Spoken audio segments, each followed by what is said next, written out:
Well, the Stuff article screamed, when asked about gender identity, 15% of the cohort, the kids in the survey who are 12 years old, selected the answer that wasn't either boy or girl.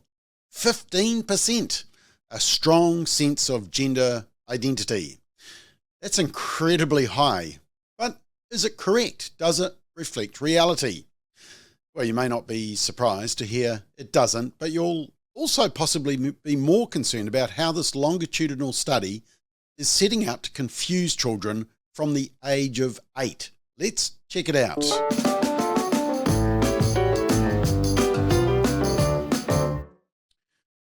So, slightly longer episode of McBLOG, but I do want to set out this in full detail for you to understand. The Growing Up in New Zealand longitudinal study, known as GUiNZ, is New Zealand's largest ongoing cohort study. It recruited 6,800 New Zealand kids born between 2009 and 2010 in Auckland and the Waikato, although interestingly, that number has dropped to just 4,500 now. And look, losing people in such a massive and lengthy study is understandable, but it appears to be a much larger attrition rate than the Christchurch longitudinal study and the Dunedin study based on comparable times. I would dare to suggest that what we're talking about today might be part of the reason. Parents aren't happy about being involved, and we agree with them. In fact, we think parents may want to withdraw their involvement after watching this. So the Stuff Media article from April the 5th, 2023, this year, says, Kiwi kids have strong sense of ethnic gender identity, the study shows. The research published on Wednesday as part of Now We Are 12. It surveyed 4,500 12-year-olds and their whānau. When asked about gender identity, 15% selected an answer that wasn't either boy or girl.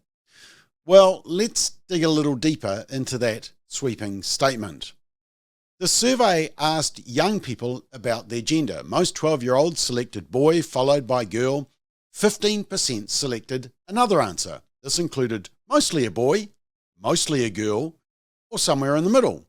Just over 1%, that's 48 young people in this whole survey, selected I don't know. It's the 1% that maybe you should be concerned about. They don't know whether they're a boy or a girl. And then it continues. The majority of young people assigned male at birth reported their gender was a boy or mostly a boy. 90% of those assigned female at birth selected girl or mostly a girl.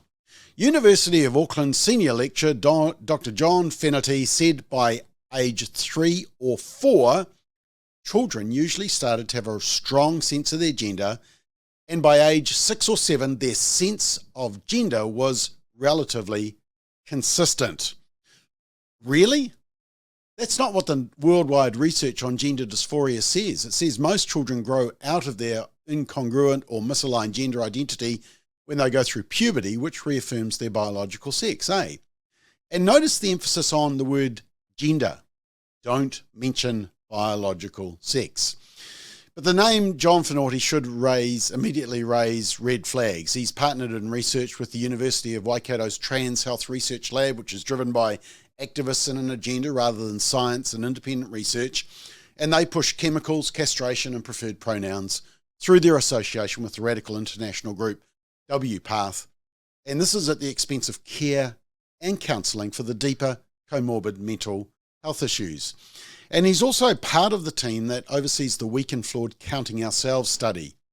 So this unit is at odds with medical professionals and groups around the world who are sounding growing concern around the use of puberty blockers to treat young people with gender dysphoria because of the low certainty of benefits and the potential for medical harm. But, next minute, the media report admits this. One of the study's limitations was it didn't explicitly ask young people if they identified as trans or non-binary. The study classified participants based on their response, he said. Oh, but they still managed to say when asked about gender identity, 15% of the cohort selected an answer that wasn't either boy or girl, and admitting that they coded some of them as trans or binary. Now, I'll come back to that. The Stuff article then continues the marketing for gender ideology and has a video embedded in the article featuring the reason that gender ideology has to be included in the census. You know, the census that we've all just struggled to complete because of the fictional questions on gender identity. And at the bottom of the article, this article on ethnicity and gender, are there resources and websites offered for those questioning their ethnicity? Of course not, dummy. Just resources for indoctrinating gender ideology. Resources for parents and caregivers include Transgender Children, Gender Minorities Aotearoa, Rainbow Youth, Inside Out, and Outline for Young People. Now, as we said, a major weak spot in the data analysis for this report is that children were not asked if they see themselves as being trans, only if they see themselves as being fully or partly a boy or a girl. Yet groups labelled trans boys and trans girls are created. This is not what the children were addressing, so these classifications are not necessarily justified. But remember, these are 12-year-olds who are likely just thinking about masculinity and femininity issues. It has nothing to do with gender identity or wanting to transition to be the opposite sex or being non-binary. There are huge assumptions being made, but they try to justify it with this, and this is a doozy. It says, in this report, sex refers to a set of biological attributes that are associated with physiological features, including chromosomes, gene expression, hormone function, and reproductive sexual anatomy. Gender refers to the identities, norms, and expressions of behaviours and roles that are associated with people who identify as girls, women, boys, men, non-binary, or who have a different gender identity. Gender includes how a person identifies their gender, as well as how they express their gender. A person's gender expression may or may not match their gender identity, and a person's gender identity may differ from the gender designated to them by their sex assigned at birth. Trans is an umbrella term for people whose gender identity differs from the one they were designated at birth. However, some non-binary people may not identify as trans themselves. Non-binary refers to people who do not identify with binary gender identities. Some non-binary people may have a gender-fluid, bigender, agender, or otherwise expansive identity outside of the trans, man, woman binary. Cisgender refers to people who identify with the gender they were designated at birth. Whew. Does your head hurt at this point? And you thought, it's a boy, it's a girl, and the birthing unit was pretty much a slam dunk. Not so fast. But here's the actual question they asked 12-year-olds. Thinking about who you are, do you see yourself as a boy, a girl, or somewhere in between? And the response options, boy, mostly boy, somewhere in the middle, mostly a girl, girl, I don't know. When you were 12, how would you have answered that? Especially if you were a boy who liked ballet or a girl who liked rugby. What about a girl who prefers to watch men's rugby instead of women's rugby? A boy who hung around with a group of girls, or a girl who preferred to do activities that the boys tended to do? Did it mean you were transgender or non-binary? Of course not. And do you see yourself as a boy, as a girl? What does that even mean? Does it mean on Sundays, every week, once in a blue moon? Is it 50% of the time, 90%, 25%? Who knows? It's deliberately vague. So what did the study say they found? Well, 90% of the boys said they were boys, 7.5% said they were mostly boys, so that's most of them, 0.8 somewhere in the middle, so that leaves less than 20 boys out of more than 2,200 boys who were leaning more to thinking they saw themselves more as a girl. A further 14 boys didn't know whether they thought they were a boy or mostly boy or other. Maybe they were the smart ones, maybe they were like you and me and they thought, what a dumb question, or I don't understand the question. Now for the girls, 76% of the girls said they were girls, a further 14% said mostly a girl, so that's 90%, and then 7% said somewhere in the middle. They see themselves somewhere in the middle of being a boy and a girl. Does that mean they're changing sex, that they're non-binary? No, of course not. 34 girls weren't sure what they'd say, and 26 girls said they saw themselves as a boy or mostly a boy. Now, these are 12-year-olds, remember. So how were these responses treated? And this is the telling bit. Young people who selected somewhere in the middle, or I don't know, in response to this question are coded as non-binary or unsure of their gender. It is important to note that this categorization includes trans boys and girls, as well as some young people who may be non-binary, e.g. mostly a girl boy, alongside cisgender boys and girls in the binary gender categories. Now, cisgender, of course, is a made-up word by activists, which means boys are boys and girls are girls. Let's call it what it is, male, female. And then it says trans, non-binary, and cisgender is determined by responses to the unipolar gender identity question and the sex assigned at birth categorization.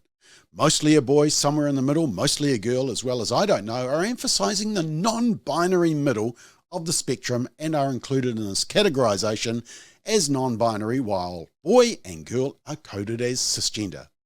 However, participants who report a gender that differs from their sex assigned at birth, for example, a participant who is assigned female at birth but selects boy or mostly a boy as gender, are included in the trans category. Or maybe they just don't fit neatly and squarely within a rigid masculine or feminine expectation. But that's got nothing to do with changing biological sex, has it? It simply confirms what we've always said. We should create a climate that welcomes every child by making room for a greater diversity of personalities without negating the importance of biological sex, created as male and female, but created uniquely. Now, just to really indoctrinate gender ideology into these 12-year-olds in this study, who must be getting really bored by now, the report says they asked a further 6 questions, which enables participants to report nuances in their gender identity and expression beyond simply masculine, feminine, or non-binary, and to include androgynous, high in both masculine and feminine scores, and agender, low in both masculine and feminine scores, identities, and expressions. Remember, this is being asked of 12-year-olds. And so they asked these questions. How similar do you feel like boys? How similar do you feel like girls? How much do you like to do the same thing as boys? How much do you like the same thing as girls? And how much do you act like boys? How much do you act like girls? And the responses range from not at all, a little bit, a medium amount, pretty much a lot. Gee, by now a 12-year-old is probably just saying, can I please go and watch some TikTok? But what really disturbed us even more when we investigated this further is that Growing Up in New Zealand study started asking these questions not at 12, but at the age of 8.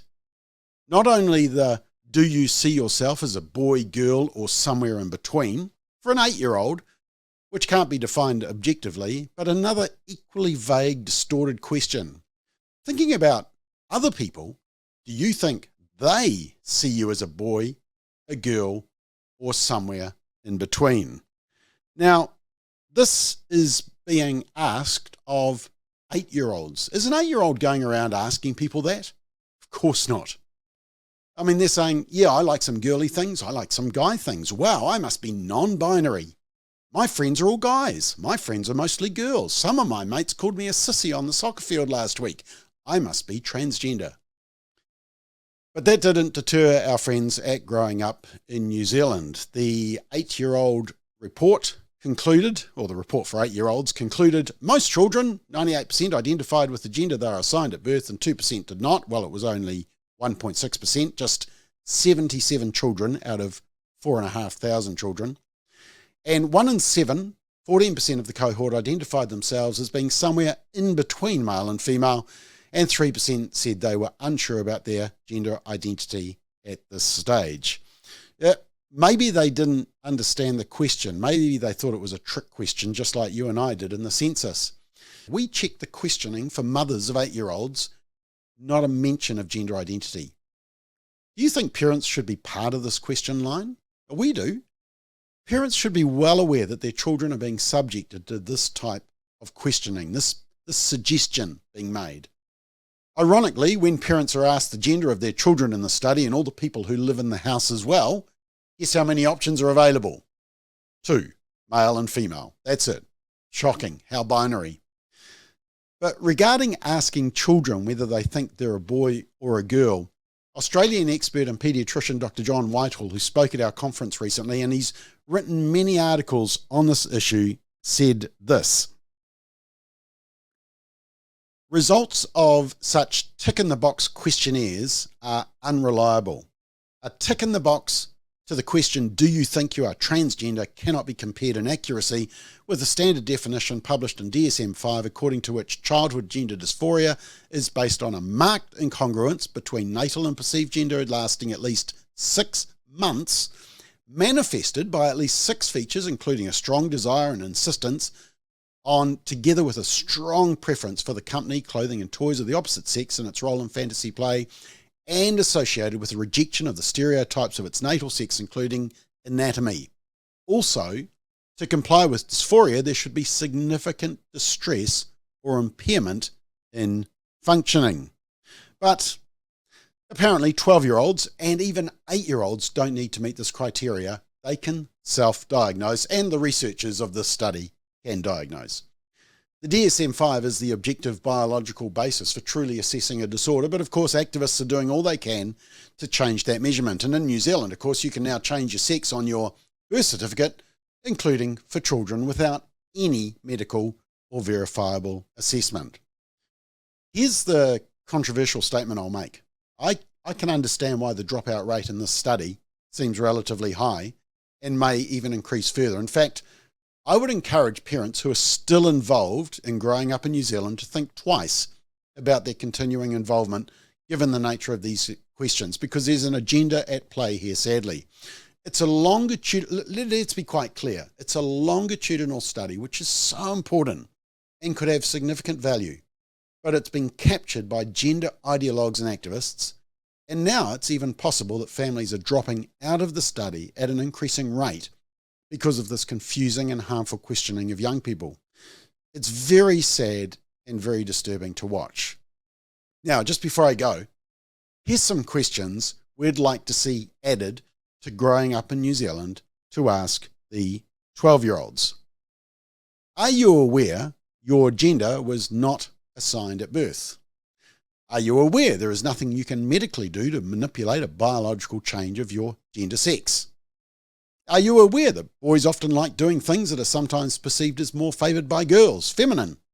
Or that girls often like doing things that are sometimes perceived as more favoured by boys, masculine?